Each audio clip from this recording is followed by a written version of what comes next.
ನಿತ್ಯಾನಂದಂ ಬ್ರಹ್ಮಾನಂದಂ ಬ್ರಹ್ಮಸ್ವರೂಪಂ ನೀಲವರ್ಣಂ ತ್ರಿಲೋಕಜ್ಞಾನಂ ಶ್ರೀ ಗುರುದೇವಂ ಓಂ ನಮೋ ನಿತ್ಯಾನಂದ.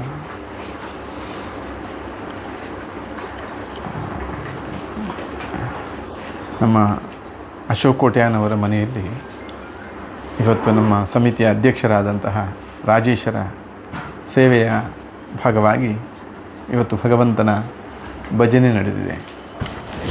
ತಿಂಗಳಿಗೊಂದು ದಿವಸ ನೀವು ಭಜನೆ ಎಲ್ಲ ಮಾಡ್ತೀರಿ, ಗುರುಗಳಿಗೆ ಅದನ್ನು ಸಮರ್ಪಣೆ ಮಾಡ್ತೀರಿ, ಭಕ್ತಿಯಿಂದ ಪ್ರಾರ್ಥನೆ ಮಾಡ್ತೀರಿ. ನಮ್ಮ ಹೃದಯ ಅಂದರೆ ಅದು ಕೃಷಿ ಭೂಮಿ ಇದ್ದ ಹಾಗೆ. ನಾವೇನಾದರೂ ಒಂದು ಕೃಷಿ ಮಾಡ್ತಾ ಇರಬೇಕು. ಕೃಷಿ ಮಾಡಿಲ್ಲ ಅಂದರೆ ಅಲ್ಲಿ ಕೆಲವು ಬೇಡದ ಗಿಡಗಳು ಹುಡುತ್ತದೆ, ಕಳೆಗಳು, ಅದು ಅಗತ್ಯ ಇಲ್ಲದ ವಸ್ತು ಆಗಿರ್ತದೆ, ಗಿಡಗಳಾಗಿರ್ತದೆ. ಹಾಗಾಗಿ ಕೃಷಿ ಭೂಮಿ ಚೆನ್ನಾಗಿ ಇರಬೇಕು ಅಂತಾದರೆ ಅಲ್ಲಿ ನಮಗೇನು ಬೇಕೋ ಅದನ್ನು ಬೆಳಿಬೇಕು. ಹಾಗೆ ನಮ್ಮ ಹೃದಯ ಎಂಬಂತಹ ಕೃಷಿ ಭೂಮಿ ಅದು ಚೆನ್ನಾಗಿ ಇರಬೇಕು, ಒಳ್ಳೆಯ ಬೆಳಿಬೇಕು ಅಂತಾದರೆ ನಾವು ಒಳ್ಳೆಯದನ್ನು ಬಿತ್ತಿ ಬೆಳೆಯಬೇಕು. ನಾವು ಅಂಥ ಹೃದಯದಲ್ಲಿ ದ್ವೇಷವನ್ನೆಲ್ಲಾದರೂ ಬಿತ್ತಿದರೆ ಅದು ದ್ವೇಷದ ಬೆಳೆ ಆಗ್ತದೆ. ಪ್ರೇಮವನ್ನು ಬಿತ್ತಿದರೆ ಪ್ರೇಮದ ಬೆಳೆ ಆಗ್ತದೆ. ಭಕ್ತಿಯನ್ನು ಬಿತ್ತಿದರೆ ಭಕ್ತಿಯ ಬೆಳೆಯಾಗ್ತದೆ. ಯಾವ ಬೆಳೆಯನ್ನು ನಾವು ಬಿತ್ತೇವೋ, ಬೀಜವನ್ನು ಬಿತ್ತೇವೋ ಅದು ಬೆಳೆಯಾಗಿ ಬರೋದು. ಒಂದು ಭತ್ತ ಬಿತ್ತಿದರೆ ಒಂದು ಬೊಗಸೆಗಿಂತಲೂ ಹೆಚ್ಚು ಭತ್ತ ಸಿಗುತ್ತದೆ.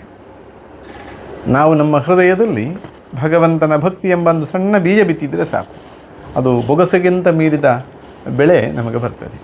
ಏನು ಲಾಭ? ಭಗವಂತನ ನಾವು ಪ್ರೀತಿ ಮಾಡುವುದು. ಭಕ್ತಿ ಅಂದರೆ ಭಗವಂತನನ್ನು ಪ್ರೀತಿ ಮಾಡೋದು. ಆ ಪ್ರೀತಿಗೂ ಉಳಿದವರಿಗೆಲ್ಲ ಪರಸ್ಪರ ನಾವು ಪ್ರೀತಿಯಿಂದ ಇರ್ತೇವೆ, ಅದಕ್ಕೇನು ವ್ಯತ್ಯಾಸ? ನಾವೆಲ್ಲ ಪರಸ್ಪರ ಕಂಡು ನಮ್ಮ ಪ್ರೀತಿಯನ್ನು ಹಂಚ್ತೇವೆ. ಏನಾದರೂ ನಮ್ಮೊಳಗಿರುವಂತಹ ಪರಸ್ಪರ ಹೊಂದಾಣಿಕೆ ಹೆಚ್ಚಾದಾಗ ಪ್ರೀತಿ ಹೆಚ್ಚಾಗ್ತದೆ. ನಮ್ಮ ಭಾವನೆಯ ವಿನಿಮಯ ಹೆಚ್ಚಾದ ಹಾಗೆ ಪ್ರೀತಿ ಹೆಚ್ಚಾಗ್ತದೆ. ಎಲ್ಲಾದರೂ ಭಾವನೆಗೆ ಘಾಸಿ ಆದರೆ ಕೋಪ ಬರ್ತದೆ. ಇಲ್ಲಿ ಭಗವಂತನಲ್ಲಿ ಪ್ರೀತಿಯ ವಿಶೇಷ ಏನೆಂದರೆ, ನಾವೆಲ್ಲ ಕಂಡು ವ್ಯವಹರಿಸಿಕೊಂಡು ಪ್ರೀತಿ ಮಾಡೋದಾದರೆ ಭಗವಂತನನ್ನು ಕಾಣದೇ ನಾವು ಪ್ರೀತಿ ಮಾಡೋದು. ಕಾಣದ ಪ್ರೀತಿಗೆ ಏನು ವ್ಯತ್ಯಾಸ? ಕಾಣದ ಪ್ರೀತಿ ಕಾಣದ ಅನುಗ್ರಹವನ್ನು ಮಾಡ್ತದೆ, ಅಲ್ಲಿ ದ್ರೋಹವೇ ಇಲ್ಲ. ಯಾರು ನಂಬಿ ನಂಬಿ ನಂಬಿ ಭಗವಂತನನ್ನು ಪ್ರೀತಿ ಮಾಡ್ತಾರೋ ಅಂಥವನಿಗೆ ಭಗವಂತ ಯಾವತ್ತೂ ಒದಗಿ ಬರ್ತಾನೆ. ನಮ್ಮ ಪುರಾಣ ಇದನ್ನು ಎತ್ತಿ ಎತ್ತಿ ಎತ್ತಿ ತೋರಿಸಿದೆ. ಎಂತಹ ಕಷ್ಟಗಳ ಕೋಟಲೆಗಳು ಬಂದರೂ ಭಗವಂತನನ್ನು ನಂಬಿದವರು ಸೋಲುವುದಿಲ್ಲ. ಭಗವಂತ ಸ್ಪಷ್ಟವಾಗಿ ಹೇಳಿದ್ದಾನೆ, ನನ್ನ ಭಕ್ತರು ಸೋಲುವುದಿಲ್ಲ ಅಂತ. ಕಷ್ಟಪಡುವುದಿಲ್ಲ ಅಂತ ಹೇಳಲಿಲ್ಲ. ಹಾಗಾಗಿ ಎಷ್ಟೇ ಕಷ್ಟಪಟ್ಟರೂ ಸಹ ನನ್ನ ಭಕ್ತರು ಸೋಲುವುದಿಲ್ಲ. ಯಾರು ಅಚಲವಾದ ಭಕ್ತಿಯಿಂದ ಭಗವಂತನ ನಂಬ್ತಾರೋ ಅಂಥವರಿಗೆ ಭಗವಂತ ಇದ್ದಾನೆ ಎಂಬ ಅನುಭವವನ್ನು ಕೊಡ್ತಾನೆ. ನಮ್ಮ ಕಷ್ಟಕ್ಕೆ ಭಗವಂತ ಒದಗಿ ಬಂದೇ ಬರ್ತಾನೆ. ನಾವೆಲ್ಲ ಸಂಪತ್ತುಗಳ ಹಿಂದೆ ಓಡ್ತೇವೆ, ನಾವು ಓಡಬೇಕು ಸಹ. ಆದರೆ ಸಂಪತ್ತು ಅಂದರೆ ಏನು ಅಂತ ತಿಳ್ಕೊಂಡು ಸಂಪತ್ತಿನ ಹಿಂದೆ ಓಡಬೇಕು. ನಾವು ಕೇವಲ ಹಣವನ್ನು ಮಾತ್ರ ಸಂಪತ್ತು ಅಂತ ಲೆಕ್ಕ ಹಾಕ್ಕೊಳ್ಬಾರ್ದು. ಯಾವ ಸಂಪತ್ತುಗಳು ನಮಗೆ ನೆಮ್ಮದಿಯನ್ನು ಕೊಡ್ತದೋ ಅದು ಸಂಪತ್ತು. ಶ್ರೀಮಂತನಿಗೆ ಏನು ತಿಂದು ಹೊಟ್ಟೆ ತುಂಬಿಸ್ಕೊಳ್ಳುವುದು ಎಂಬಂತಹ ಆಲೋಚನೆ ಮಾಡಿದರೆ, ಇನ್ನಷ್ಟು ಒಳ್ಳೆ ತಿನ್ನಬೇಕು, ಇನ್ನಷ್ಟು ಒಳ್ಳೆ ತಿನ್ನಬೇಕು ಅಂತ ಯೋಚನೆ ಮಾಡಿ ಬಗೆ ಬಗೆಯದು ತಿಂದರೂ ಅವನಿಗೆ ತೃಪ್ತಿಯೇ ಆಗೋದಿಲ್ಲ ಅಂದರೆ ಅವನಿಗೆ ಆ ಸಂಪತ್ತೇ ಅಲ್ಲ. ಯಾವ ಬಡವ ಒಂದು ಲೋಟ ಗಂಜಿ ತೆಳಿ ಸಿಕ್ಕಿದರೆ ಸಾಕು, ಅದನ್ನು ಕುಡಿದು ಹೊಟ್ಟೆ ತುಂಬಿಸಿ ಹೊಟ್ಟೆ ತುಂಬಿತು ಅಂತ ತೃಪ್ತಿ ಪಡ್ತಾರೋ ಅದು ಅವನಿಗೆ ಸಂಪತ್ತು. ಹಾಗಾಗಿ ಎಲ್ಲವೂ ಇರುವುದು ನಮ್ಮ ಭಾವದಲ್ಲಿ. ನಾವು ಒಳ್ಳೆಯ ಭಾವದಲ್ಲಿ ಯಾವುದನ್ನು ಸ್ವೀಕರಿಸಿದರೂ ಅದು ಸಂಪತ್ತು, ಕೆಟ್ಟ ಭಾವದಲ್ಲಿ ಯಾವುದನ್ನು ಸ್ವೀಕರಿಸಿದರೂ ಅದು ನಮಗೆ ಆಪತ್ತು. ಹಾಗಾಗಿ ನಾವೆಲ್ಲರೂ ನಮ್ಮ ಹೃದಯವನ್ನು ಒಳ್ಳೆಯ ಕೃಷಿ ಭೂಮಿಯನ್ನಾಗಿ ಮಾಡಬೇಕು. ಏನಾದರೂ ಒಂದು ಒಳ್ಳೆಯದು ಮಾಡಲೇಬೇಕು. ಮಾಡಿಲ್ಲ ಅಂದರೆ ಅನಗತ್ಯವಾದ ಗಿಡಗಳು ಹುಟ್ಟಿಕೊಳ್ಳುವಂತೆ, ಕಳೆಗಳು ಹುಟ್ಟಿಕೊಳ್ಳುವಂತೆ ನಮ್ಮ ಹೃದಯದಲ್ಲಿ ಬೇಡದ ಆಲೋಚನೆಗಳು ಬರ್ತದೆ. ಬೇಡದ ಆಲೋಚನೆ ಯಾವಾಗಲೂ ನಾವು ಯಾರಿಗೂ ಬೇಡದವರಾಗ್ತೇವೆ ಬಿಟ್ಟರೆ ಅದರಿಂದ ಬೇಕಾದವರು ಆಗುವುದಿಲ್ಲ. ಯಾರು ಭಗವಂತನಿಗೆ ಬೇಕಾದವರಾಗ್ತಾರೋ ಅವರು ಎಲ್ಲರಿಗೂ ಬೇಕಾದವರಾಗ್ತಾರೆ.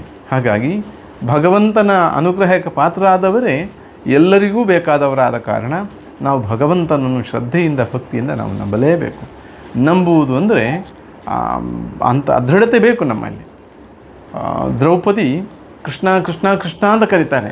ತನ್ನ ಮಾನ ಹೋಗ್ತದೆ ಅಂತ ಅಂದ್ಕೊಂಡು ತನ್ನ ಸೀರೆನೊಂದು ಕೈಲಿ ಹಿಡ್ಕೊಂಡು ಕೃಷ್ಣ ಕೃಷ್ಣ ಕೃಷ್ಣ ಅಂತ ಕರೀತಾರೆ. ಬರುವುದೇ ಇಲ್ಲ. ಎಷ್ಟು ಬಾರಿ ಕರೆದು ಕೃಷ್ಣ ಬಂದಿಲ್ಲ ಅಂದರೆ ಇನ್ನೇನು ಮಾಡೋದು?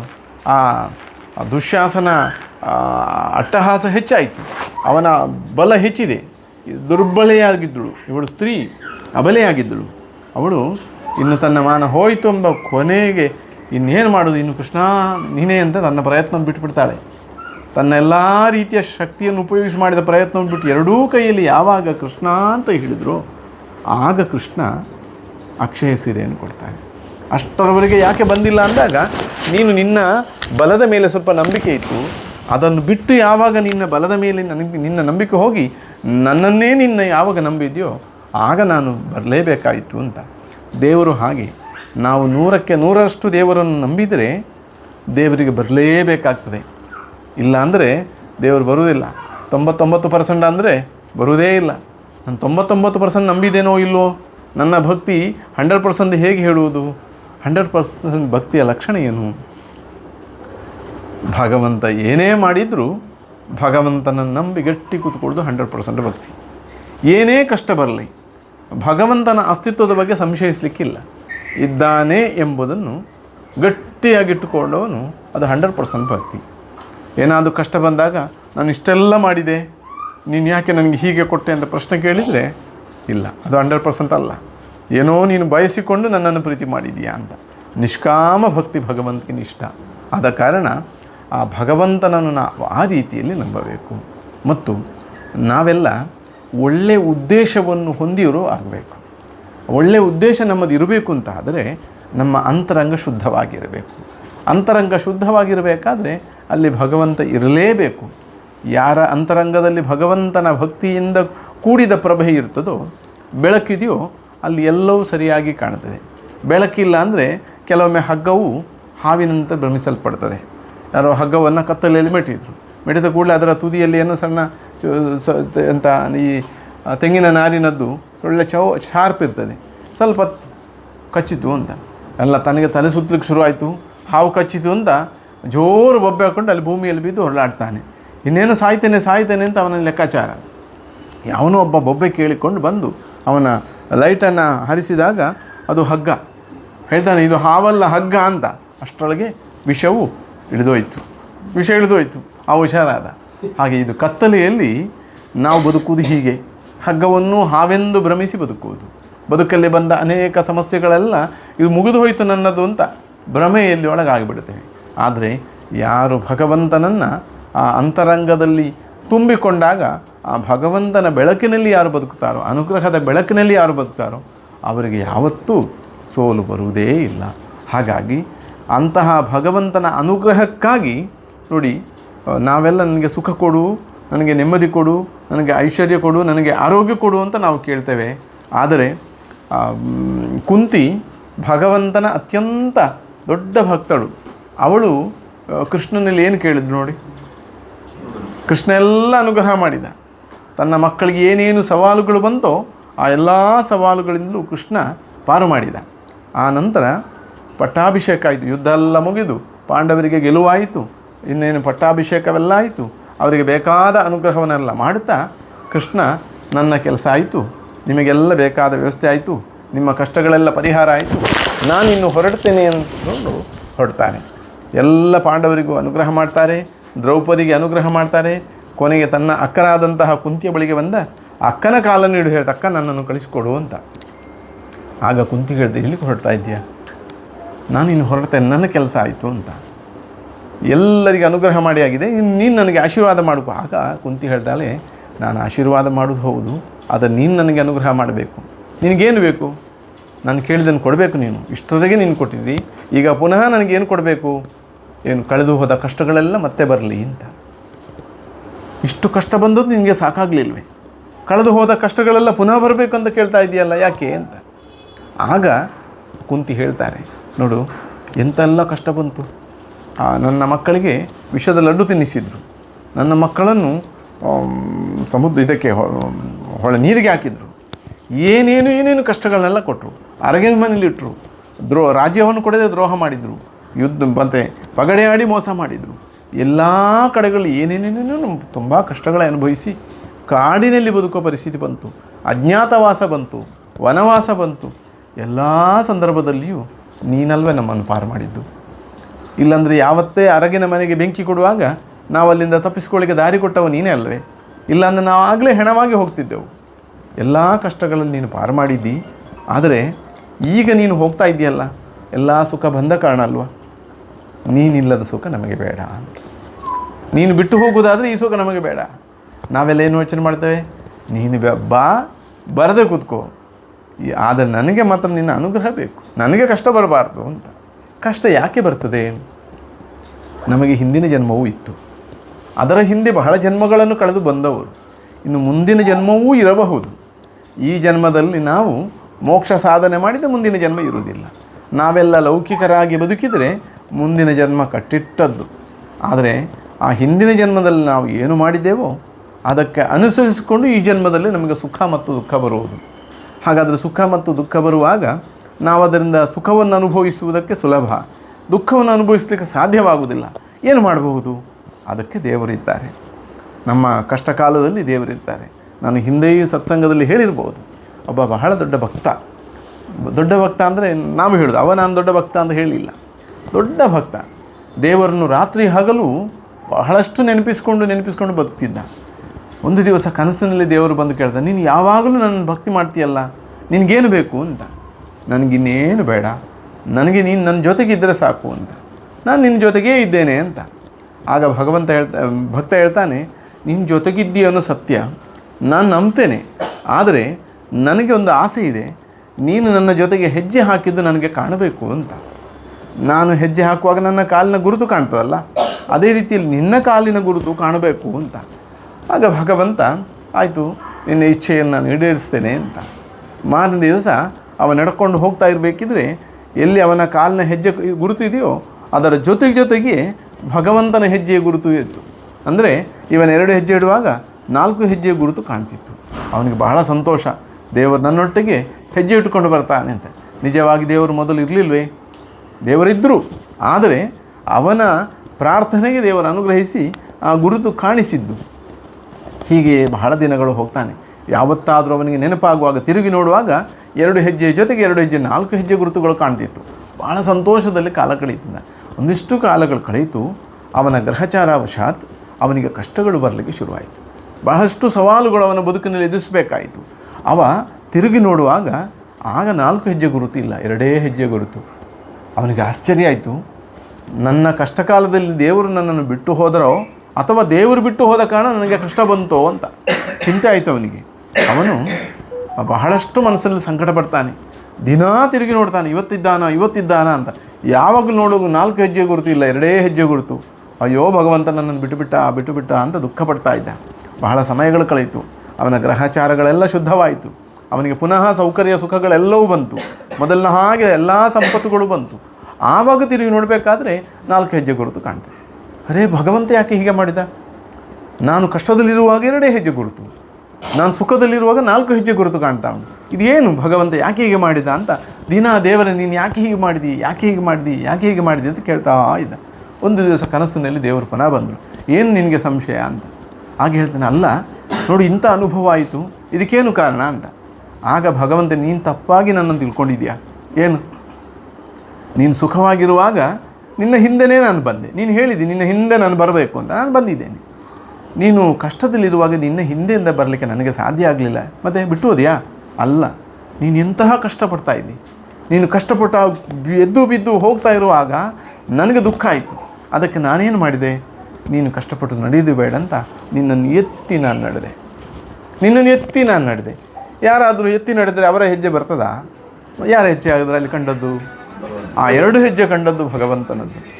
ಭಗವಂತ ಈ ರೀತಿಯಲ್ಲಿ ಎತ್ತಿ ಹಿಡ್ಕೊಂಡು ನಡ್ಕೊಂಡು ಹೋದದ್ದು. ಭಕ್ತನಾದವು ತಿಳ್ಕೊಂಡದ್ದು ಮಾತ್ರ ನನ್ನನ್ನು ದೇವರು ಬಿಟ್ಟರು ಅಂತ. ನಾವು ಹಾಗೆಯೇ ಮಾಡೋದು. ಭಗವಂತ ಅನೇಕ ಕಷ್ಟಗಳನ್ನೆಲ್ಲ ಪಾರು ಮಾಡ್ತಾನೆ. ನಾವೆಲ್ಲ ಏನಕ್ಕೆ ದುಃಖ ಪಡೋದು ಅಂತ? ಮುಂಡಾಸು ಹೋಯಿತು ಅಂತ ದುಃಖ ಪಡೋದು, ತಲೆ ಹೋಗಲಿಲ್ಲಲ್ಲ ಅಂತ ಚಿಂತೆ ಮಾಡೋದಿಲ್ಲ, ನೆಮ್ಮದಿ ಪಡೋದಿಲ್ಲ, ಧೈರ್ಯ ಮಾಡೋದಿಲ್ಲ. ನಾನು ತಲೆ ಹೋಗುವಲ್ಲಿ ಮುಂಡಾಸು ಹೋದ್ದು, ಟೋಪಿ ಎಷ್ಟು ಸಹ ಹಾಕ್ಬೋದು. ತಲೆ ಹೋದರೆ ಹೋಯ್ತಲ್ಲ, ಭಗವಂತ ತಲೆಯನ್ನು ಕಾಪಾಡ್ತಾನೆ, ಮುಂಡಾಸನ್ನು ತೆಗಿತಾನೆ. ಅದಕ್ಕೆಲ್ಲ ಭಗವಂತನ ನಂಬುವುದೇ ನಮಗೊಂದು ದಾರಿ ಬಿಟ್ಟು ಬೇರೆ ದಾರಿ ಇಲ್ಲ. ನಮಗೆ ಕಷ್ಟ ಬಂದಾಗ ನೀವೆಲ್ಲ ಎಲ್ಲಿ ನೋಡಿ ನೀವು ಪ್ರಾರ್ಥಿಸ್ಕೊಳ್ಳಿ, ಕೇಳಿಸ್ಕೊಳ್ಳೋದೊಳ್ಳೆ ಒಬ್ಬನೇ ಭಗವಂತ. ನಿಮ್ಮ ಪ್ರಾರ್ಥನೆಯ ಆಳದ ಮೇಲೆ ಇದೆ ನಿಮಗೆ ಅನುಗ್ರಹ. ಹಾಗಾಗಿ ನೀವೆಂತಹ ಭಾವನೆಯಲ್ಲಿ ಭಗವಂತನ ಇಡ್ತೀರೋ ಹಾಗೆ ಭಗವಂತ ನಿಮಗೆ ಸಿಗುತ್ತಾನೆ. ಹಾಗಾಗಿ ಭಗವಂತ ಇದ್ದಾನೆ ಎಂಬುದು ಸತ್ಯ. ಆದ ಕಾರಣ ನಾವು ಭಗವಂತನನ್ನು ಪ್ರೀತಿಪಡಿಸುವ ದಾರಿಗಳು ಯಾವುದು ಅಂತ ತಿಳ್ಕೊಂಡು ಬದುಕಬೇಕು. ಭಗವಂತನನ್ನು ಉಳಿಸಿಕೊಳ್ಳುವ ದಾರಿ ಭಗವಂತನ ವಿಗ್ರಹಕ್ಕೆ ಅಲಂಕಾರ ಮಾಡಿ ಧೂಪ ದೀಪ ನೈವೇದ್ಯ ಅರ್ಚನೆಗಳಿಂದ ಪೂಜಿಸುವುದು ಒಂದು ಮುಖ, ಅದೂ ಮಾಡಲೇಬೇಕಾದ್ದು. ಇನ್ನೊಂದು ಮುಖ ಭಗವಂತನ ಮಹಿಮೆಯನ್ನು ತಿಳ್ಕೊಳ್ಬೇಕು. ಭಗವಂತ ವಿಶ್ವವ್ಯಾಪಕ, ಎಲ್ಲೆಲ್ಲೂ ಇದ್ದಾನೆ, ಅವ ಇಲ್ಲದ ಜಾಗವೇ ಇಲ್ಲ. ಯಾವನೋ ಕೇಳಿದ ಭಗವಂತ ಎಲ್ಲಿದ್ದಾನೆ ಅಂತ, ಪ್ರಹ್ಲಾದ ಕೇಳಿದ ಅಲ್ಲ ಹಿರಣ್ಯಕಶಿಪಿಗೆ. ಹಿರಣ್ಯಕಶಿಪು ಕೇಳಿದ ಪ್ರಹ್ಲಾದನಿಗೆ ಎಲ್ಲಿದ್ದಾನೆ ಭಗವಂತ ಅಂತ. ಆಗ ಯಾವ ತಿರುಗಿ ಹೇಳ್ತಾನೆ ಭಗವಂತ ಇಲ್ಲದ ಜಾಗ ಯಾವುದು ಅಂತ. ಎಲ್ಲೆಲ್ಲೂ ಭಗವಂತ ಇದ್ದಾನೆ ಅಂತ ಅಂದಮೇಲೆ ಎಲ್ಲಿದ್ದಾನೋ ಅಲ್ಲಿಯೂ ಇದ್ದಾನೆ, ಇಲ್ಲಿದ್ದಾನೋ ಅಲ್ಲಿಯೂ ಇದ್ದಾನೆ. ನೋಡಿ ಅಲ್ಲಿದ್ದಾನೆ ಕಂಬ ಹೊಡೆದಾಗ ಭಗವಂತ ಬರಲಿಲ್ವಾ? ಹಾಗಾದರೆ ಭಗವಂತ ಎಲ್ಲ ಕಡೆಯಲ್ಲಿದ್ದಾನೆ. ಭಗವಂತ ಸರ್ವಶಕ್ತ ಅಂತ ನಾವು ಹೇಳ್ತೇವೆ. ತುಂಬ ಶಕ್ತಿ ಭಗವಂತನಿಗೆ. ಈ ಜಗತ್ತನ್ನು ನಡೆಸಬೇಕಾದ್ರೆ ನಮಗೆಲ್ಲ ಆ ಶಕ್ತಿ ಅವನಿಂದ ಬರುವುದು ಅಂದಮೇಲೆ ಅವ ಸರ್ವಶಕ್ತ. ಅಂದಮೇಲೆ ಭಗವಂತ ನಿತ್ಯಾನಂದ ಸ್ವಾಮಿಯ ಭಕ್ತರೊಬ್ಬರು ನಿತ್ಯಾನಂದ ಸ್ವಾಮಿಯನ್ನು ನಮ್ಮ ಮನೆಗೆ ಊಟಕ್ಕೆ ಬರಬೇಕು ಅಂತ ಯಾವಾಗಲೂ ಕರೆಯೋದು. ಪಾಪ ಅಮ್ಮ ಯಾವಾಗಲೂ ಕರೆಯೋದು, ನಮ್ಮ ಮನೆಗೆ ಊಟಕ್ಕೆ ಬರಬೇಕು, ನಮ್ಮ ಮನೆಗೆ ಊಟಕ್ಕೆ ಬರಬೇಕು ಅಂತ. ಎಷ್ಟೋ ಸಮಯದಿಂದ ಕೇಳಿ ಕೇಳಿ ಕೇಳಿ ಕೇಳಿ ಒಂದು ಸಾರಿ ಆಯಿತು ನಾಳೆ ಬರ್ತೇನೆ ಅಂತ ಹೇಳಿಬಿಟ್ರು ನಿತ್ಯಾನಂದ ಸ್ವಾಮಿ. ಇವರು ಒಳ್ಳೆ ಬಗೆ ಬಗೆಯ ಅಡುಗೆಲ್ಲ ಮಾಡಿ ಮನೆಯೆಲ್ಲ ಶುದ್ಧ ಮಾಡಿ ಚಂದಕ್ಕೆ ಮಾಡಿ ಅಡುಗೆಲ್ಲ ಮಾಡಿ 12 ಗಂಟೆ ಹೊತ್ತಿಗೆ ಮಧ್ಯಾಹ್ನ ಹೆಚ್ಚಿಗೆ ನನ್ನ ಸಮಯ ಹೇಳೋದು ನನಗೆ ಗೊತ್ತಿಲ್ಲ. ಮಧ್ಯಾಹ್ನ 12 ಗಂಟೆ ಒಳಗೆ ಅಡುಗೆಲ್ಲ ರೆಡಿ ಮಾಡಿಟ್ರು. ಬಗೆ ಬಗೆಯ ಆಹಾರ ಎಲ್ಲ ರೆಡಿ ಮಾಡಿದ್ರು. ನಡೆದ ಕತೆ ನಾನು ಗಂಟೆ ಗೊತ್ತಿಲ್ಲ ಹೇಳಿದ್ದು. ಹಾಂ, ಮತ್ತು ಅಮ್ಮ ಭಕ್ತಿಯಿಂದ ಎಲ್ಲ ರೆಡಿಯಾದ ಕೂಡಲೇ ಬಾಗಿಲಿನ ಹತ್ರ ಬಂದು ನಿಲ್ತಾರೆ. ದೇವರು ಬರ್ತಾರೆ ಅಂತ. 5 ನಿಮಿಷ ಆಯಿತು, 10 ನಿಮಿಷ ಆಯಿತು, ಕಾಯುವಾಗ ಹೊತ್ತು ಹೋಗೋದಿಲ್ಲ ನೋಡಿ. ಕಾದು ಕಾದು ಕಾದು ಗಡಿ ಮುಂದೆ ಹೋಗೋದಿಲ್ಲ. 12:30 ಆಗೋದಿಲ್ಲ, 12 ಹೋಗು 12:30 ಆಯಿತು, ಇನ್ನೂ ಬರಲಿಲ್ಲ.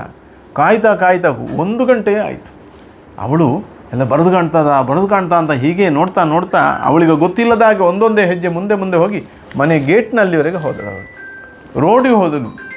ಗೇಟ್ನ ಹತ್ರ ಹೋಗುವಾಗ ಅಡುಗೆ ಕೋಣೆಯಿಂದ ಬಡ ಎಲ್ಲ ಪಾತ್ರೆ ಎಲ್ಲ ಅಟ್ಟಿ ಮಗುಚಿ ಬೀಳುವ ಸ್ವರ ಕೇಳ್ತದೆ. ಓಡ್ಕೊಂಡು ಯಾವ ಬೆಕ್ಕು ಬಂದು ಏನೋ ಮಾಡಿ ಆಯಿತು ಅಂತ ನೋಡುವಾಗ ಬೆಕ್ಕು ಮನೆ ಅಡುಗೆ ಕೋಣೆ ಒಳಗೆ ಬಂದಾಗ ಒಂದು ಬೆಕ್ಕು ಆ ಪಾತ್ರೆಯನ್ನು ಮಗುಚಿ ಹಾಕಿ ಅದರಿಂದ ತಿಂತಾ ಉಂಟು. ಎಷ್ಟು ಬೇಸರ ಆಗಲಿಕ್ಕಿಲ್ಲ ಇವಳಿಗೆ. ಎಲ್ಲಿಂದ ಕೋಪವಂತ ನನ್ನ ದೇವರಿಗೆ ನಾನು ಮಾಡಿ ಹಾಕಿ ಈಗ ಬಂದರೆ ನಾನು ಏನು ಬಡಿಸುವುದು ಅಂತ ಹೇಳ್ಕೊಂಡು ಹಿಡಿಸುಡಿಯ ಕಡೆಯಲ್ಲಿ ಒಂದು ಅದರ ಪೆಟ್ಟು ಅದರ ಮುಖಕ್ಕೆ ಪೆಟ್ಟು ಬಿತ್ತು. ಅದು ಮ್ಯಾಂಗು ಅಂತ ಹೋಗಿಕೊಂಡು ಓಡಿ ಹೋಯ್ತು. ಮತ್ತು ಇವಳು ಹೊರಗೆ ಬರ್ತಾಳೆ. ಅಯ್ಯೋ ಇನ್ನೆಂತ ಮಾಡೋದು, ಬಾಕಿದ್ದದನ್ನೆಲ್ಲ ತೆಗೆದಿಟ್ಟು ಬೆಕ್ಕು ತಿಂದದನ್ನು ಆಚಿಟ್ಟು ಎಲ್ಲ ಅಲ್ಲಿ ಮುಚ್ಚಿಟ್ಟುಕೊಂಡು ಇವಳು ಬಂದು ಮುಂದೆ ಬಂದು ನಿತ್ಯಾನಂದ ಸ್ವಾಮಿ ಬರಲೇ ಇಲ್ಲ. ಇವರು ಹೋಗಿ ಗಣೇಶ್ಪುರಿಗೆ ಮುಟ್ಟಿದ್ರು. ನಿತ್ಯಾನಂದ ಸ್ವಾಮಿಯ ಹತ್ತಿರಕ್ಕೆ ಹೋಗಿ ಮುಟ್ಟಿದ್ದು. ದೇವರೇ ಬರಲಿಲ್ಲ ಅಂತ ದೇವರು ಹೀಗೆ ತಿರುಗಿದ್ದಾರೆ, ಬರಲೇ ಇಲ್ಲ ಅಂತ ಏನು ಮಾತು ತುಂಬ ಹೊತ್ತಲ್ಲಿ ಕೇಳ್ತಾರೆ. ಏನು ಗುರುಗಳು, ಏನು ದೇವರ ತಪ್ಪಾಯಿತು, ಕಾಲು ಹಿಡಿತಾರೆ, ಬೇಡ್ತಾರೆ. ತಿರುಗಿ ನೋಡಿದ್ರು, ಬಂದದಕ್ಕೆ ಕೊಟ್ಟದ್ದು ನೋಡು ಅಂತ. ಎಲ್ಲಿ ಮುಖ ಇಷ್ಟು ಊದಿಕೊಂಡುಂಟು. ಹಾಂ, ಹಿಡಿಸುಡಿಯಲ್ಲಿ ಕೊಟ್ಟ ಪೆಟ್ಟು. ಹಾಗೆ ದೇವರು ಹೇಗೆ ಬರಬೇಕಂದು ಹೇಳ್ತೀರಿ?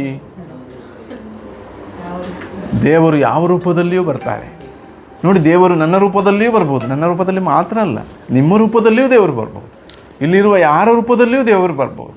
ಹಾಗಾದರೆ ನಾವು ದೇವರನ್ನು ಗುರುತಿಸುವುದು ಹೇಗೆ ಗುರುತಿಸುವುದು? ಅವರು ಈಗ ನಾನು ಇಲ್ಲಿ ನಿಮಗೆ ಹೇಳ್ತೇನೆ, ಈಗ ಇವರು ನಿತ್ಯಾನಂದ ಸ್ವಾಮಿ ಹೌದೋ ಅಲ್ವೋ ಅಂತ.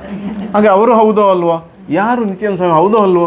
ಅದರ ಬದಲು ಸುಲಭದ ದಾರಿ ಏನು ಗೊತ್ತಾ? ಎಲ್ಲರೂ ನಿತ್ಯಾನಂದ ಸ್ವಾಮಿ ಅಂತ ತಿಳ್ಕೊಂಡ್ರೆ,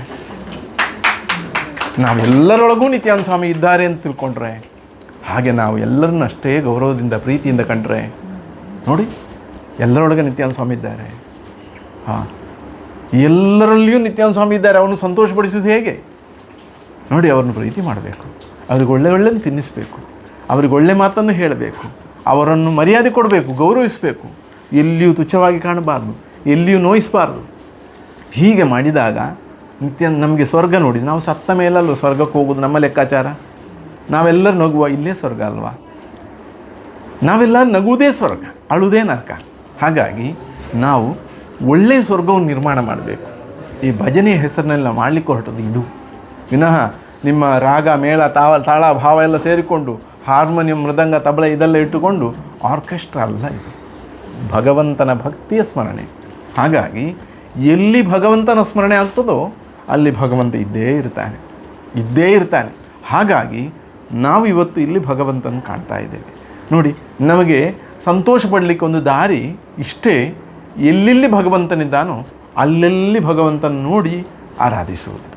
ಬರೀ ಜೀವ ಇಲ್ಲದ ಒಂದು ಕಲ್ಲಿನಲ್ಲಿ ಜೀವ ಕಳೆ ತುಂಬಿ ನಮಗೆ ಅನುಗ್ರಹ ಮಾಡುವ ಸಾಮರ್ಥ್ಯ ಇದ್ದರೆ, ಜೀವ ಇರುವಂತಹ ದೇಹಗಳೊಳಗೆ ಸ್ವತಃ ಭಗವಂತನೇ ಒಳಗಿದ್ದುಕೊಂಡು ನಡೆಸುವ ನಮ್ಮೊಳಗೆ ಈ ಚೈತನ್ಯವನ್ನು ಜಾಗೃತಿ ಮಾಡಲಿಕ್ಕೆ ಒಂದು ನಾನು ನಿತ್ಯ ಅನುಷ್ಠಾನಿಯಾಗಬೇಕು, ಭಕ್ತಿ ಮಾಡಬೇಕು, ದೇವರ ಜಪ ಮಾಡಬೇಕು, ಭಜನೆ ಕೀರ್ತನೆ ಹಾಡಬೇಕು, ಜೊತೆಗೆ ಎಲ್ಲರೊಳಗೂ ಇರುವ ದೇವರನ್ನು ಮೆಚ್ಚಿಸುವ ಕೆಲಸ ಮಾಡಬೇಕು. ಪ್ರತಿಯೊಬ್ಬರು ಹಾಗೆ ಮಾಡಿದರೆ ಅದೇ ಸ್ವರ್ಗ. ಹಾಗಾಗಿ ನಮಗೇನು ಸುಖವಿರಲಿ ದುಃಖವಿರಲಿ ಭಗವಂತನ ಭಕ್ತಿ ಮಾತ್ರ ಎಲ್ಲೂ ಕೊರತೆಯಾಗದಾಗ ನೋಡಿಕೊಳ್ಬೇಕು. ನೀವೆಲ್ಲ ನೋಡಿಕೊಳ್ತಾ ಇದೀಗ ಬಹಳ ವರ್ಷದಿಂದ ನಮ್ಮ ನಿತ್ಯಾನಂದ ದೇವರ ಆಶ್ರಮ ಕೊಂಡೆಯವರನ್ನು ನೀವು ನೋಡೋರು ಹೇಗಿದೆ. ಹೆಚ್ಚಾಗಿ ಬರೋರು ನಮ್ಮ ಬಟಪಾಡಿ ದಂಪತಿಗಳು. ಅವರು ವರ್ಷದಲ್ಲಿ ಒಂದು 10 ಬಾರಿ ಆದರೂ ಕಡಿಮೆಯಲ್ಲಿ ಬರ್ತಾರೆ, 10 ಬಾರಿ ಆದರೂ ಕಡಿಮೆಯಲ್ಲಿ ಬರ್ತಾರೆ. ಅವರ ಹತ್ರ ಕೇಳಿ, ಒಮ್ಮೆ ಬಂದಾಗ ಇದ್ದ ಆಶ್ರಮ ಅಲ್ಲ, 2ನೇ ಸಾರಿ ಬರುವಾಗ. ನೀವೆಲ್ಲ ಬಂದು ನೋಡಿ, ಕಳೆದ ಸರ್ತಿ ಬಂದಾಗ ಇದ್ದ ಆಶ್ರಮ ಅಲ್ಲ ಈ ಸರ್ತಿ. ಇಷ್ಟು ಬದಲಾವಣೆ ಆಗ್ತಾ ಇದೆ. ಇದೇನು, ನಾನು ಎಷ್ಟು ಇಲ್ಲಿಂದ ಹಣ ಸಂಗ್ರಹ ಮಾಡ್ಕೊಂಡು ಹೋಗ್ತೇನೆ. ನೀವು ಮಾಡಲಿಲ್ಲ ಅಂತಲ್ಲ, ನೀವು ಮಾಡಿಕೊಟ್ಟಿದ್ದೀರಿ, ನಿಮ್ಮ ಕೊಡುಗೆ ಸಮರ್ಪಣೆ ಉಂಟು. ಆದರೆ ಇಲ್ಲಿಯೂ ಸಹ ಇವರು ನಮ್ಮೊಟ್ಟಿಗೆ ಹೆಚ್ಚಾಗಿರ್ತಾರೆ. ಕೇಳಿ, ಇಲ್ಲಿ ನಾವು ಹಣ ಹಣ ಹಣ ಅಂತ ಎಲ್ಲಿ ಹೋಗೋದಿಲ್ಲ. ನಾವು ಅನೇಕ ಸಂದರ್ಭಗಳಲ್ಲಿ ಈಗ ಕಳೆದ ಬಾರಿ ಬೆಂಗಳೂರು ಹೋಗಿದ್ದೇವೆ, ತುಂಬ ಖರ್ಚು ಮಾಡ್ಕೊಂಡು ನಾವು ಹೋಗಿ ಹಾಗೆ ಬಂದಿದ್ದೇವೆ. ಬಿಟ್ಟರೆ ಎಲ್ಲೋ ಯಾವುದೋ ಒಂದು ಭಕ್ತರ ಕರೆಗೆ ಹೋಗಿ ಬಂದಿದ್ದೇವೆ. ಹಣಕ್ಕಾಗಿ ಅಲ್ಲ, ಹಣವೇ ಅಲ್ಲ ನಮಗೆ. ಎಲ್ಲರ ಒಳಗಿರುವ ದೇವರನ್ನು ಮೆಚ್ಚಿಸುವ ಕೆಲಸ ಮಾಡಿ ಎಲ್ಲರ ಸಂತೋಷಕ್ಕೆ ಕಾರಣರಾಗುವಂಥವರಾಗಿ ನಾವು ಬದುಕಿದಾಗ ನಮ್ಮ ಯೋಗಕ್ಷೇಮವನ್ನು ದೇವರು ನೋಡ್ತಾರೆ. ಅನನ್ಯ ಚಿಂತೆಯಂತೋ ಮಾಂ ಯೇ ಜನಾಃ ಪರ್ಯುಪಾಸತೆ ತೇಷಾಂ ನಿತ್ಯಾಭಿಯುಕ್ತಾನಾಂ ಯೋಗಕ್ಷೇಮಂ ವಹಾಮ್ಯಹಂ ಅಂತ ಕೃಷ್ಣ ಹೇಳಿದ್ದಾನೆ. ಯಾರು ಅನನ್ಯ ಭಕ್ತಿಯಿಂದ ನನ್ನನ್ನೇ ಸ್ಮರಿಸ್ತಾರೋ, ಅಂದರೆ ಎಲ್ಲೆಲ್ಲಿಯೂ ನನ್ನನ್ನೇ ಕಾಣ್ತಾರೋ, ಎಲ್ಲ ಕಡೆಯಲ್ಲಿ ನನ್ನನ್ನೇ ನೋಡ್ತಾರೋ, ನನ್ನನ್ನೇ ನಂಬ್ತಾರೋ ಅಂಥವರಿಗೆ ಅವರ ಯೋಗಕ್ಷೇಮ ನಾನು ನೋಡ್ತೇನೆ ಅಂತ. ನಾನೇ ಉದಾಹರಣೆ ನೋಡಿ, ನಾನು ಎಲ್ಲ ಕಡೆ ನಿತ್ಯಾನಂದ ಸ್ವಾಮಿಯನ್ನು ನೋಡ್ತೇನೆ. ನನಗೆ ಉಣ್ಣೋದಕ್ಕೆ ತಿನ್ನೋಕ್ಕೆ ಹೆಚ್ಚು ಬೇಕಾಗಿಲ್ಲ, ಅದಕ್ಕಿಂತ ಹೆಚ್ಚು ಬರ್ತಾರೆ ಬಡಿಸ್ತಾರೆ. ಕಳೆದ ಸರ್ತಿ ಬೆಲೆ ಬಾಳುವ ಅಕ್ಕಿ ಎಲ್ಲ ತಂದು ನನಗೆ ಹಾಕಿ ತಿನ್ನಿಸಿದ್ದಾರೆ. ನಾನು ಯಾವ ಸಂಪತ್ತುಗಳಲ್ಲಿ ಬದುಕ್ತಾ ಇದ್ದೇನೆ? ಮೊದಲು ನಮ್ಮ ಮಠ ಸ್ಥಾಪನೆ ಆದಾಗ ಒಬ್ಬರು ಸ್ವಾಮಿಗಳೇ ಹೇಳಿದ್ದಾರೆ, ನೀವು ಹೇಗೆ ಬದುಕುವುದು ಅಂತ. ಯಾರೊಬ್ಬರು ಸ್ವಾಮಿ, ಅವ್ರಿಗೆ ಭಕ್ತಿ ಕಮ್ಮಿ ಇತ್ತು, ಅದಕ್ಕೆ ಆಗಲೂ ನನಗೆ ಭಕ್ತಿ ಇತ್ತು. ಇವತ್ತಿಗೂ ನಾನು ದೇವ್ರು ನಾನು ಈಗ ಇನ್ನೂ ಭಕ್ತಿ ಹೆಚ್ಚಾಗ್ತದೆ. ಯಾಕೆಂದರೆ ಅವರು ಒಟ್ಟಿಗೆ ಇರೋದು ಸರಿ ನಮ್ಗೆ ಗೊತ್ತಾಗ್ತದೆ. ಅವರ ಅನುಭವವನ್ನು ಬಹಳ ಮುಖಗಳಲ್ಲಿ ನಾವು ಕಾಣ್ತೇವೆ. ಆಗ ಕಾಣುವಾಗ ನಮಗೆ ಭರವಸೆ ಇದೆ. ನಾವು ಇವರಿಗೆ ನಮ್ಮ ಜೊತೆಗೆ ಇದ್ದವರು ಸಾಕ್ಷಿಗಳು. ಅಂದರೆ ನಾವು ಹಣದ ಮೂಲದಲ್ಲಿ ನಾವು ಎಲ್ಲಿ ಆಶ್ರಯಿಸಿ ಬದುಕುವುದಿಲ್ಲ, ಅವರ ಪಾದದ ಮೂಲವನ್ನು ಆಶ್ರಯಿಸಿ ಬದುಕ್ತೇವೆ. ಆಗ ಅವರು ಬೇಕಾದನ್ನು ಕೊಡ್ತಾರೆ. ಇವರು ನೋಡಿ, ಇವರು ಡಾಕ್ಟ್ರು, ಇವರು ದೊಡ್ಡ ವಿದ್ಯಾವಂತರು, ಸರ್ಕಾರಿ ಉದ್ಯೋಗದಲ್ಲಿದ್ದಾರೆ. ಆದರೆ ನಮ್ಮ ಆಶ್ರಮದ ಚಟುವಟಿಕೆಯಲ್ಲಿ ಅದಕ್ಕಿಂತ ಮೀರಿದನ್ನು ಕಾಣ್ತಾರೆ. ಮಾತ್ರವಲ್ಲ, ಇಂಥ ಭಾವವನ್ನು ಪರಸ್ಪರ ಎಲ್ಲರೂ ಕಾಣ್ತಾ, ಇವರೆಲ್ಲ ಬೇರೆ ಬೇರೆ ಕೆಲಸ ಮಾಡುವವರು. ಇವರು ತಿರುವನಂತಪುರದಿಂದ ನನ್ನ ಜೊತೆಗೆ ಬಂದಿದ್ದಾರೆ, ಡ್ರೈವಿಂಗ್ ಮಾಡಲಿಕ್ಕೋಸ್ಕರವೇ ಬಂದಿದ್ದಾರೆ. ನೀವು ಆಲೋಚನೆ ಮಾಡಿ, ಎಂತಹ ಭಾವನೆ ಇದೆಲ್ಲ. ಇಷ್ಟೇ ಒಳ್ಳೆಯ ಉದ್ದೇಶ, ಒಳ್ಳೆಯ ಭಗವಂತನ ಭಕ್ತಿ, ಶ್ರದ್ಧೆ, ನಂಬಿಕೆಯಿಂದ ಎಲ್ಲರನ್ನೂ ಪ್ರೀತಿಸುವ ನಿಷ್ಕಾಮ ಕರ್ಮವನ್ನು ಮಾಡಿದಾಗ ಗುರುಗಳು ನಮ್ಮನ್ನು ಕಾಪಾಡ್ತಾರೆ ಎಂಬುದಕ್ಕೆ ನೀವೆಲ್ಲ ಕಟ್ಟಿ ಬೆಳೆಸ್ತಿರುವ ನಮ್ಮ ಆಶ್ರಮವೇ ಸಾಕ್ಷಿ. ಹಾಗಾಗಿ ಎಷ್ಟು ಬೇಕಾದರೂ ಬೆಳೀತದೆ, ಎಂತಹ ಕಾರ್ಯ ಬೇಕಾದರೂ ಆಗುತ್ತದೆ. ಇದಕ್ಕೆಲ್ಲ ನಮ್ಮ ಕೊಂಡೆಯವರು ಸಾಕ್ಷಿಯಾಗಿದೆ. ಹಾಗಾಗಿ ನಾವೆಲ್ಲರೂ ಸಹ ಒಟ್ಟಿಗೆ ಸೇರಿಕೊಂಡು ಗುರುಗಳನ್ನು ಭಕ್ತಿಯಿಂದ, ಯಾರು ಭಕ್ತಿಯಿಂದ ನಂಬ್ತಾರೋ ಅವರಿಗೆ ಗುರುಗಳು ತಮ್ಮ ಕರುಣೆಯ ಬೆಳಕನ್ನು ಕೊಡುವುದರಲ್ಲಿ ಸಂಶಯವೇ ಇಲ್ಲ. ನಿಮಗೆ ಏನೇನು ಕಷ್ಟಗಳುಂಟೋ ಆ ಗುರುಗಳಲ್ಲಿ ಅನನ್ಯ ಭಾವದ ಭಕ್ತಿ ಇಟ್ಕೊಳ್ಳಿ. ನೀವು ಕೈ ಬಿಡಬೇಡಿ ಅಂತ ಗಟ್ಟಿ ಇಟ್ಕೊಳ್ಳಿ. ಅವರು ಕಾಪಾಡ್ತಾರೆ. ಇದು ನನ್ನ ಸ್ವಂತ ಅನುಭವ, ಇವರೆಲ್ಲರ ಅನುಭವ. ಈ ಅನುಭವದಲ್ಲಿ ನೀವು ಬದುಕಬೇಕು.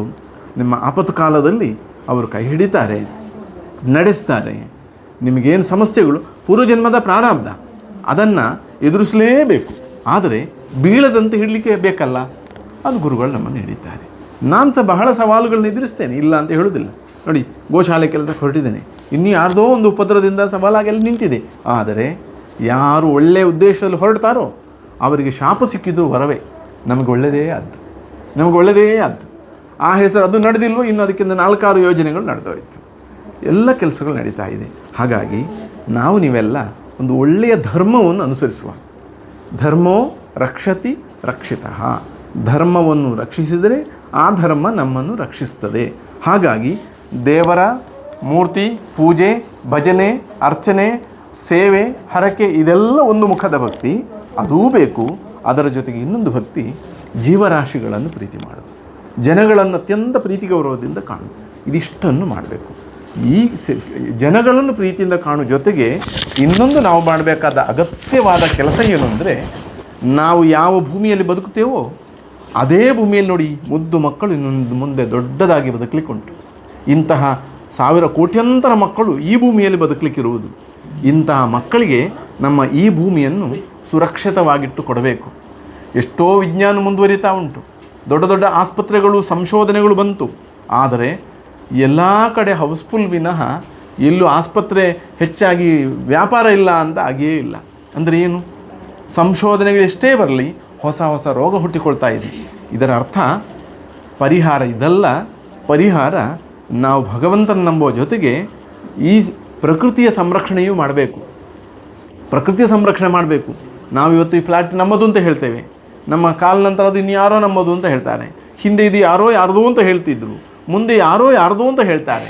ನಾವು ಎಲ್ಲಿದ್ದೇವೋ ಈಗ ನೋಡಿ, ನಾನು ಕೊಂಡೆಯವರು ಮಠದ ಮಠಾಧಿಪತಿ ಅಂತ ಹೇಳಿ ಪ್ರಯೋಜನ ಇಲ್ಲ. ನಾನಿವತ್ತು ನಿಮ್ಮ ಇಲ್ಲಿರೋದು, ಇಲ್ಲೇ ನಾನು, ನನ್ನದು ಇದು. ಇನ್ನು ಅಲ್ಲಿ ಹೋದಾಗ ಅದು ನನ್ನದು, ಹೋದದ್ದೆಲ್ಲ ಊರು, ಇದ್ದದ್ದು ಮನೆ. ಈ ರೀತಿ ಇರಬೇಕಾದವರು ನಾವೆಲ್ಲರೂ ಸಹ. ಹಾಗಾಗಿ ಇದ್ದಲ್ಲಿ ಚೆನ್ನಾಗಿರೋಣ. ಅದನ್ನು ನಿಮ್ಮೊಂದಿಗೆ ಹೇಳುವ ಪೀಠಿಗೆ ಉದ್ದೇಶ ಏನಂದರೆ, ಪ್ರಕೃತಿಯ ಸಂರಕ್ಷಣೆಯು ನಮ್ಮ ಧರ್ಮ. ನಮ್ಮ ಮಕ್ಕಳಿಗೆ ಶುದ್ಧವ ನೋಡಿ, ಡೆಲ್ಲಿಯಲ್ಲಿ ಶಾಲೆ ಕಾಲೇಜಿಗೆ ರಜೆ ಕೊಡ್ತಾ ಇದ್ದಾರೆ. ಏನು ಕಾರಣ? ಪೊಲ್ಯೂಷನ್. ಆ ಕಾರಣಕ್ಕೆ ಪ್ರಕೃತಿ ಹಾಳಾಗುವುದಕ್ಕೆ ನಾವು ರಕ್ಷಣೆ ಮಾಡಬೇಕು. ನಮ್ಮ ಪ್ಲಾಸ್ಟಿಕ್ ಉಪಯೋಗ ನೀವೆಲ್ಲರೂ ಕಡಿಮೆ ಮಾಡಬೇಕು ಅಂತ ಹೇಳ್ತೀನಿ. ನೀವೆಲ್ಲರೂ ಪ್ಲಾಸ್ಟಿಕ್ ಉಪಯೋಗ, ಬಾಟ್ಲಿ ನೀರು ಕಾಣುವಾಗ ನಮಗೆ ಸಂಕಟ. ನನಗೆ ನಿನ್ನೆ ಅಲ್ಲಿ ತುಂಬ ಒಂದು ಬ್ಯಾಗು ಕೊಟ್ಟರು, ನಾನು ವಾಪಸ್ ಕಳಿಸಿದೆ. ಈ ಸರ್ತಿ ನಾನು ಸ್ವಲ್ಪ ಜೋರು ಮಾಡ್ತೇನೆ. ಹಾಗಾಗಿ ನಾನು ನಿಮ್ಮೆಲ್ಲರಲ್ಲಿ ಹೇಳೋದು, ಪ್ರಕೃತಿ ಮಾತೆ ನಮ್ಮ ತಾಯಿ, ಆಕೆಯನ್ನು ಗಿಡ ಮರಗಳನ್ನು ನಡುವ ಮೂಲಕ ಶೃಂಗರಿಸಬೇಕು ವಿನಃ ಪ್ಲಾಸ್ಟಿಕ್ನಿಂದ ಮುಚ್ಚಿ ಹಾಕಬಾರ್ದು. ಅವಳನ್ನು ಅವಳಿಗೆ ರೋಗ ಬರುವಂತೆ ಮಾಡಬಾರ್ದು. ಭೂಮಿಯ ಫಲವತ್ತತೆ ನಷ್ಟ ಆದರೆ ಈ ಮಕ್ಕಳೆಲ್ಲ ನಾಳೆ ಉಣ್ಣಬೇಕು, ತಿನ್ನಬೇಕು. ಆ ಭೂಮಿಯನ್ನು ನಾವು ಹಾಳು ಮಾಡೋದನ್ನು ತಿಳ್ಕೊಳ್ಬೇಕು. ಹಾಗಾಗಿ ದಿನಕ್ಕೆ ನಾನು ಪ್ಲಾಸ್ಟಿಕ್ ಉಪಯೋಗ ಮಾಡಿದ ದಿನ ಎಷ್ಟು ಉಂಟು ಅಂತ ಲೆಕ್ಕಾಚಾರ ಮಾಡಿ ಬದುಕೋರು ಆಗಬೇಕು ಅಂತ ನನ್ನ ಕಳಕಳಿಯ ಅಪೇಕ್ಷೆ. ನೀವೆಲ್ಲರೂ ಸಹ, ನಿಮಗೆ ಪ್ಲಾಸ್ಟಿಕ್ ನೋಡಿ ನನಗೆ ಭಾಳ ಖುಷಿಯಾಯಿತು. ಹೌದು, ಪ್ಲಾಸ್ಟಿಕ್ ನನಗೆ ಅವರು ಹೇಳಿದ್ದು ಇದು ಪ್ಲಾಸ್ಟಿಕ್ಕಿಂದ ಹೇಳಿದ್ದು. ನಾನು ಹೇಳಿದೆ ಅದು ಪ್ಲಾಸ್ಟಿಕ್ ಅಲ್ಲ ಇರಬೇಕು. ಆದರೂ ಅಕಸ್ಮಾತ್ ಆ ಸೀಲ್ ಕಾಣೋ ಗೊತ್ತಾಯ್ತು ಇದು ಪ್ಲಾಸ್ಟಿಕ್ ಅಲ್ಲ ಅಂತ. ನಾನು ಬಹಳ ಕಡೆಯಲ್ಲಿ ಅಂತ ಬ್ಯಾಗನ್ನು ನೋಡ್ತಾ ಇರ್ತೇನೆ, ಈ ಬಾಟ್ಲನ್ನು ನೋಡ್ತಾ ಇರ್ತೇನೆ. ಹಾಗಾಗಿ ಹೌದು, ನಾವು ದೊಡ್ಡ ಕ್ಯಾನ್ ತಗೊಳ್ಳುವ, ಮನೆಯ ಲೋಟದಲ್ಲಿ ನೀರು ಕುಡಿಯುವ. ನಾವೆಲ್ಲ ಮೊನ್ನೆ ದೊಡ್ಡ ಮನುಷ್ಯ ಗೋಣಿ ಚೀಲದಲ್ಲಿ ಎಲ್ಲ ಸೆಣಬಿನ ಬಕ್ಕನ ಗೋಣಿ ಉಂಟಲ್ಲ, ಅದರಲ್ಲಿ ಎಲ್ಲ ಸಾಮಾನಲ್ಲಿ ತುಂಬಿಸಲಿಟ್ಟು ಕಿತ್ತು ಎಲ್ಲ ಶಾಲೆಗಳು ಕೊಟ್ಟದ್ದು. ಏನು ನಾಚಿಕೆ ಅಂತ ಹೇಳಿದೆ. ಏರ್ಪೋರ್ಟ್ಗೆ ಹೋಗೋದೆಲ್ಲ ಹತ್ತಿಸುವುದಿಲ್ಲ ಅಂತ ಹೇಳಿದಂತೆ, ಒಂದು ಮಾಲ್ಗೆ ಹೋಗೋ ಹತ್ತಿಗೆ ಬಿಡುವುದಿಲ್ಲ ಹೇಳಿದ್ರಂತೆ. ಹಾಗೇಳಿ ಏನು ಪ್ಲಾಸ್ಟಿಕ್ ಉಪಯೋಗ ಮಾಡುವುದಿಲ್ಲ ಎಂಬ ಸಂಕಲ್ಪ ಮಾಡಿದ್ದಕ್ಕಾಗಿ ನೀವು ಪ್ಲಾಸ್ಟಿಕ್ ಇಲ್ಲದ ಕಾರಣ ಬಿಡುವುದಿಲ್ವಾ, ನಿಮ್ಮ ಈ ಮಾಲನ್ನೇ ಬಂದ್ ಮಾಡಿಸ್ತೇವೆ ಅಂತ ಹೇಳಿದ್ರಂತೆ.